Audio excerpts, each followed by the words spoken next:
at the Health Desk.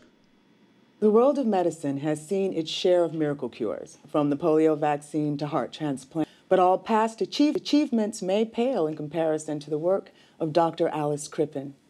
Thank you so much for joining us this morning. Not at all. So, Dr. Crippen, give it to me in a nutshell. Well, the premise is quite simple.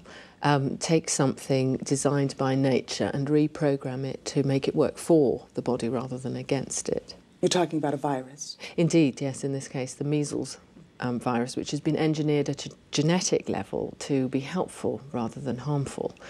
And I find the best way to describe it is if you can imagine your body in a way and you picture the virus as a very fast car being driven by a very bad man, imagine the damage that car could cause. But then if you replace that man with a cop, the picture changes, and that's essentially what we've done. People have you treated so far? Well, we've had 10,009 clinical trials in humans so far. And how many are cancer-free? 10,009. So you have actually cured cancer? Yes, yes. Yes, we have.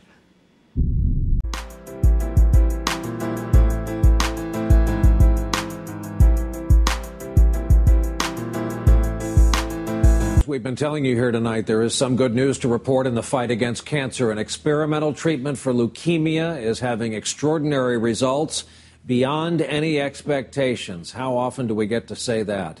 It's small so far, but the results are big enough to get out to the world.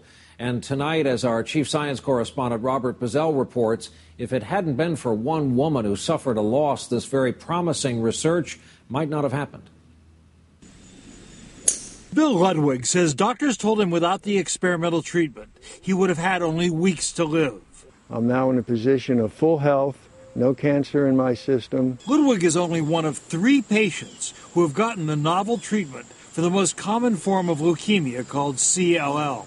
But the results out today are so spectacular that many believe it could mark the beginning of a major advance in cancer treatment. And in each of those patients, more than a pound or two of tumor was eradicated. The team at the University of Pennsylvania removed white blood cells that normally fight infections, genetically engineered them with a harmless form of HIV to make them attach to and kill cancer cells, and return them to the patients in one infusion. How good were those results compared to your expectations? The results exceeded our expectations quite a bit. Our entire team is really excited. And as well, the patients are excited. Why only 3 patients? The research concept was so new that neither the National Cancer Institute nor pharmaceutical companies would fund it. And how does he sound? But Barbara Netter did. She and her late husband Edward started a charity to fund new ideas after their daughter-in-law Kim died of breast cancer. We wanted to do something more. Hope to do something more. So here it's just full of leukemia, and here it's gone. Now, with his first success, money from the government and drug companies is pouring in, not just for the further testing on leukemia patients, but to try the concept for other cancers, including ovarian and prostate. It will take years to know if the initial excitement is justified, but for now, 3 lives have been saved. Robert Bazell, NBC News, Philadelphia.